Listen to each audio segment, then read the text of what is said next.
Hello and welcome. My name's Adam Scott. My colleague Tammy Sunwell is with me from Inspire. We're coaches and trainers, and for the last 12 years, we've been delivering a cornerstone program strengthening resilience to support emotional well-being, deal flexibly with change and adversity. Two reasons why we need to strengthen resilience. The first why is what we refer to as black swan events, those unexpected events that we didn't see coming. We're living in a time now with the current virus pandemic, an event that we didn't see coming. Some examples of that we often refer to in our training, Matthew Ames, a Brisbane man, suffered an illness, was able to apply practical resilience tools to support his emotional well-being and to bounce back. Another was an Adelaide woman, Jill Hicks, who lost her legs in the London Underground bombing in 2005. Again, applied some practical resilience techniques to support her bouncing back. Another reason why we need to strengthen resilience is the pressure of everyday life, of work. And there are times that after a day or a week or a month or longer, we can feel like an orange. The juice has been squeezed, there's nothing left to give. And resilience, as it is often defined, as the ability to bounce back, the ability to cope and master the challenges of life, the ability to jump back, recoil, sally and withstand shock without permanent damage. Some of our participants even like to think of it as the ability to bounce forward. Professor Michael Hall, who we use his components of resilience in our programs, believes resilience is being able to access highly resourceful states of mind that support us in responding flexibly to change, to unforeseen events, to the day-to-day challenges we experience in work and life.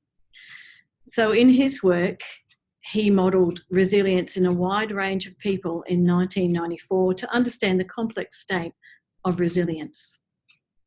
So Michael modelled people he was working with through his practice as a coach, counsellor, psychologist, ordinary, everyday people. And then he went to look at well-known people to see what do they do to bounce back. An example of that was Viktor Frankl, who wrote the book Man's Search for Meaning, who was in the concentration camps in World War II, had this sense of owning his response to be able to keep trauma out of his mind, body, emotion system. Christopher Reeve, who had this sense of a supportive belief that he could make a difference through stem cell research. Nelson Mandela, being able to stand firmly and grounded through his values, points to some of the components to support our ability to bounce back during adversity. And why, another big why resilience is very important, is because when we don't have it, we become a bit like the picture on the screen here. People around you or you yourself, you might tend to shut down. Our thinking becomes very black and white. We lose our creativity. We're less likely to share. We're less likely to contribute to the rest of the team. So resilience is important for all of us. Some of the components that Michael Hall found, well, in all people that he's tracked with resilience, were the following, and they're all necessary. And I know we do many of them, and we need to have them all featuring strongly within us so that we can bounce.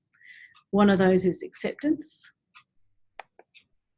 response ableness, the ability to respond, optimistic explanatory style, the way we explain what is happening to us, supportive beliefs, the way we think about time and use time in our lives, supportive relationships, flexibility, forgiveness, conflict resolution.